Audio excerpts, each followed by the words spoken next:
Now there is another question which is frequently asked, whether a company can do any CSR activity which is benefiting the employees or family of the employees. So ये question बहुत ही important है। Government के जो clarification है उसको भी ठीक से समझना जरूरी है। First of all, if you see section and the rules related to CSR, वहां पर ऐसा लिखा गया है कि any activity which is benefiting the employees of the company, then such activity cannot be treated as CSR activity.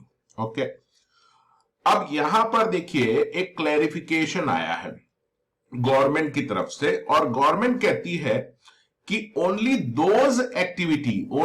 those CSR activity which are designed exclusively for the benefit of the employee will not be considered as CSR activity. इसका मतलब अगर company कोई CSR activity करती है और उसमें benefit provide करती है to the public at large, और उस पब्लिक में एम्प्लॉइज हैं वो भी बेनिफिट हो रहे हैं, तो ऐसी एक्टिविटी को CSR एक्टिविटी माना जा सकता है।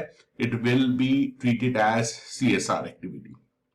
लेकिन अब इस कंसेप्ट को मैं आपको एक एग्जांपल लेके समझाता हूं, ट्राई टू अंडरस्टैंड दैट। अब मान लीजिए ये कोई एरिया है, लोकेलिटी है, और इस लोकेलिटी में बहुत सारे लोग रहते हैं, और इन्हीं में से मान लीजिए कुछ एम्प्लॉइज हैं कंपनी के, वो भी रहते हैं इस एरिया में।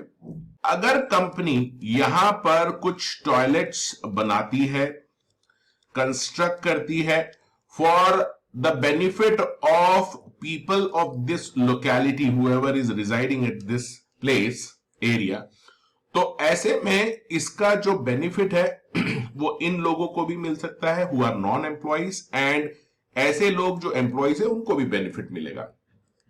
तो यहां पर एक्सक्लूसिव बेनिफिट नहीं है एम्प्लॉइज को, तो ये जो भी कॉस्ट इनकर कर रही है, CSR एक्सपेंडिचर कर रही है on making the public toilet, तो ये CSR एक्टिविटी मानी जाएगी और ये CSR एक्सपेंडिचर माना जाएगा। एक और पॉइंट इन्होंने यहां पर क्लैरिफाई किया है, whatever benefits you are providing to the beneficiaries, there should not be any discrimination to any class of beneficiaries. इसका मतलब अगर आपके यहां पर इस लोकेलिटी में मान लीजिए ये कुछ दो फैमिलीज है, ये किसी और कंपनी में काम करते हैं, these are the employees of any other company, और ये अदर कंपनी कौन है? कॉम्पिटिटर है इस कंपनी की। तो जब यहां पर पब्लिक टॉयलेट्स बनाए जा रहे हैं तो ऐसा रिस्ट्रिक्शन नहीं लगाया जा सकता कि ये इस एरिया में सभी लोगों के लिए है, except those people who are working in any other company और दिस पर्टिकुलर कंपनी। ऐसा डिस्क्रिमिनेशन नहीं किया जा सकता। ठीक है, अब इन्होंने वर्ड यूज किया है एनी क्लास। अब क्लास का इंटरप्रिटेशन नहीं किया है, लेकिन अगर लीगल अंडरस्टैंडिंग से हम देखें तो यहां पर क्लास का मतलब इस तरीके से निकाला जा सकता है। यहां पर एनी क्लास का मतलब शेड्यूल कास्ट या शेड्यूल ट्राइब से नहीं है, उनके लिए आप अलग से बेनिफिट प्रोवाइड कर सकते हैं क्योंकि शेड्यूल 7 में वो प्रोवाइड किया गया है, ऐसी एक्टिविटीज को इंक्लूड किया गया है। अब ये चारों एग्जांपल्स जो हैं इनको मैं फिर से बता देता हूं। अब ये चारों केसेस हम इस एग्जांपल की मदद से अगर देखें तो आप देख सकते हैं यहां पर कि ये जो पब्लिक टॉयलेट्स बना रही है ये अगर एक्सक्लूसिवली एम्प्लॉइज के लिए है तो फिर उसको CSR एक्टिविटी नहीं माना जाएगा। इसके बाद benefit to public at large है, यानी ये सारी लोकेलिटी में जितने भी लोग रह रहे हैं सभी के लिए अगर ये बना रही है पब्लिक टॉयलेट कंपनी तो उसे CSR एक्टिविटी माना जाएगा।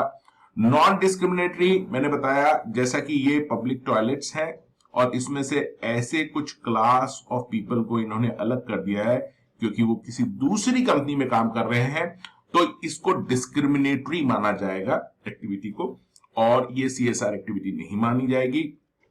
इंसिडेंटल बेनिफिशियरीज आर अलाउड, जैसा कि मैंने बताया कि ये पब्लिक टॉयलेट्स आपने कंस्ट्रक्ट किए हैं इस लोकेलिटी के लिए और इसमें इंसिडेंटली ये एम्प्लॉइज कंपनी के भी रहते हैं और उनको भी बेनिफिट मिल रहा है, तो चलेगा, एक्सक्लूसिव बेनिफिट नहीं माना जाएगा इसे, और ऐसे में सीएसआर एक्टिविटी ये मानी जाएगी।